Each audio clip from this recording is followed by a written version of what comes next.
Welcome to CNN 10 on this Thursday, January 30th. Gosh, that sounds familiar, but I really mean it this time. I'm Carl Azus.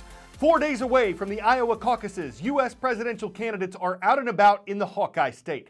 Political advertisements and attack ads are running. Some show the candidates in a good light and ask Iowans to vote for them. Some show the candidates in a bad light and ask Iowans to vote for someone else. U.S. President Donald Trump is scheduled to attend a political rally today in Des Moines, the Iowa state capital. And when Iowa holds its caucuses on Monday, dozens of the president's supporters are set to travel there and charge up enthusiasm for the incumbent leader. The Iowa caucuses are the first contests of the 2020 primary season. Voters aren't directly choosing a president at this time. They're helping each major party narrow down the final candidate who will appear on the presidential ballot in November. President Trump is expected to easily win the Republican Party's nomination, so most of the attention in Iowa has been on the Democrats running for their party's nomination, because there are currently 12 of them. And winning the Iowa caucuses could give a big boost to any of their campaigns. This doesn't necessarily predict that they'll win the Democratic Party's nomination for president, though since 1972, 7 of the 10 Democrats who won in Iowa did eventually become the Democratic nominee. That's according to the Des Moines Register. A lot of this is about momentum, getting publicity, raising funds, positioning for the presidential race. For the candidates who do well, that'll be a lot easier, and they can expect a jump in the national polls. For those who don't do well, this could make the path forward a lot harder, especially if they drop in the polls. Hey, my friend, are you free to chat? I actually just loaded my gear onto the bus. I don't have time right now. I'm at a Michael Bloomberg event. I got in last night from Vegas. So you're in Las Vegas? I'm actually in Iowa. Oh, it's really hard to keep up, my friend. This episode, we're talking Iowa. You may know it as the state where copious amounts of fried food is ingested by all of the presidential candidates. Basically, just like anything that you can deep fry and put on a stick is going to be at the Iowa State Fair. Also known as the state where the candidates are your burger flippers. And all because it's the first state in the whole country to vote for president. The rest of the country doesn't have to decide who they're going to support until after Iowa does. Because of that, candidates spend an undue amount of time in Iowa. Literally, a presidential candidate could knock on your door at any point, right? And in fact, it happens often. How you doing?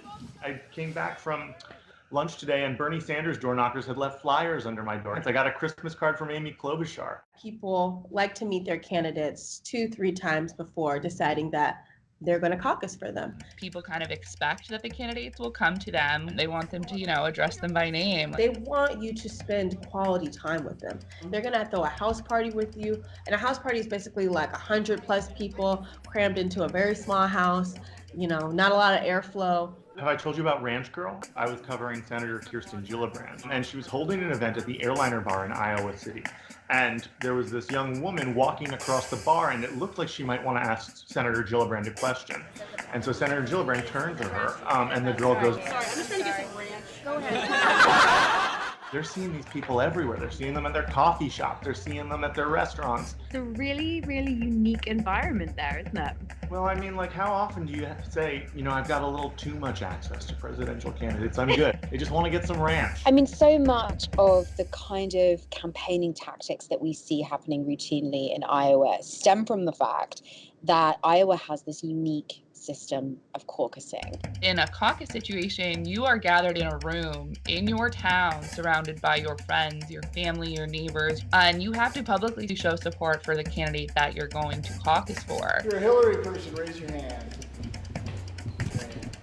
So it's just a test of enthusiasm, of support. It goes back to them having to spend so much time in Iowa and visit towns over and over again and build those personal relationships because they need to generate so much support and so much enthusiasm for their candidacy. Iowa has a habit of sometimes bringing people out that wouldn't necessarily be obvious winners. People like Barack Obama, who won in Iowa in a bit of an upset. Sometimes Iowa is a little strange. So Ted Cruz won the Iowa caucuses in 2016, but we are not living in America under President Ted Cruz. But political nerds look at Iowa as a key indicator of what may ultimately happen in this race. Winning in Iowa puts you on a path to do well in the next couple of primaries, because it shows you can win, it shows you have support, and that's what matters to go into the next crazy couple of weeks of voting that's just jam-packed one day after the next. 10-second trivia. Which of these U.S. agencies was established in 1913? U.S. Postal Service, Social Security Administration, Federal Reserve, or Peace Corps? The Federal Reserve Act, which established America's central bank, was signed in 1913. Federal Reserve had a meeting yesterday and decided to keep interest rates right where they are. Why does that matter? Interest rates can have ripple effects across the entire U.S. economy. The lower the rates are, the cheaper it is to borrow money. So let's say you go to buy a house. A lower interest rate on the loan means you're not having to pay back as much every month. It's the same for credit cards. And for businesses planning to borrow money to buy new equipment or expand, lower interest rates can encourage them to do that.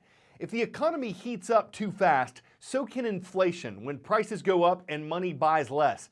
The Fed can raise interest rates to try to keep that from happening. There were a few reasons why it decided yesterday to keep rates as they are. The bank says there are signs the economy is strong and that there's not much inflation, so that's a good thing. But the Wuhan coronavirus, which has been detected in countries worldwide, could eventually impact the U.S. economy. And tensions are still high between the U.S. and Iran. So as far as interest rates go, the Fed wants to stay the course for now. Let's go all the way back to the late 19th century, when people couldn't trust that their money was safe in the bank, and bank runs weren't unusual. That led to the creation of the country's central bank, the Federal Reserve, in 1913. It was the first step toward adding safety and stability to America's financial system. Today, the Fed is essentially the architect of America's money policy. It's run by a board of governors based in Washington, D.C., and has 12 Federal Reserve banks around the country. Those bank presidents and the board meet 8 times a year to make big policy decisions that affect the Fed's 2 main goals: to make sure prices are stable and that everyone who wants a job has a job. So how exactly does the Fed do this? Mainly using 3 tools. First, by adjusting the discount rate. That's the interest rate the Fed charges commercial banks for short-term loans, and it's one of the most influential interest rates there is. The Dow had its biggest point drop in history today. For example, in 2008, when the economy was tanking, some companies may not be able to make their payroll. They may have to shut down a shift at a plant. That means people will lose their jobs, more people will lose their homes, people will have difficulty getting loans. The Fed, in an unprecedented move, cut interest rates to 0, making it cheaper to borrow money. This plan is an emergency plan to put out a fire, to resolve a serious crisis which has real Main Street implications. The Fed can't force banks to lend or companies to hire, but it can use its tools to create an environment for economic growth.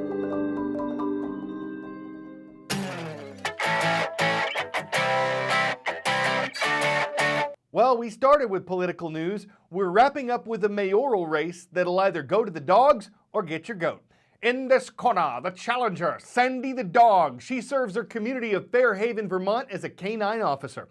And in this corner, the mayoral champion, Lincoln the goat, who may or may not be running for re-election. Regardless of the outcome, the money raised by the race will go to build a new playground. One takes a bite at a crime, the other rules as the greatest of all time. One shepherds her constituents, the other roams around with ruminants. One wants to do some good, the other wants to chew some cud, but both are adding plenty of flavor to Fairhaven's race for mayor. It's got twice the legs to stand on, and it makes for one doggone goat time. All right, in Calgary, Alberta, Canada, we heard from Ernest Morrow School yesterday. It's great to see you. Another school will be chosen from youtube.com/CNN10 for tomorrow's show. I'm Carl Azuz.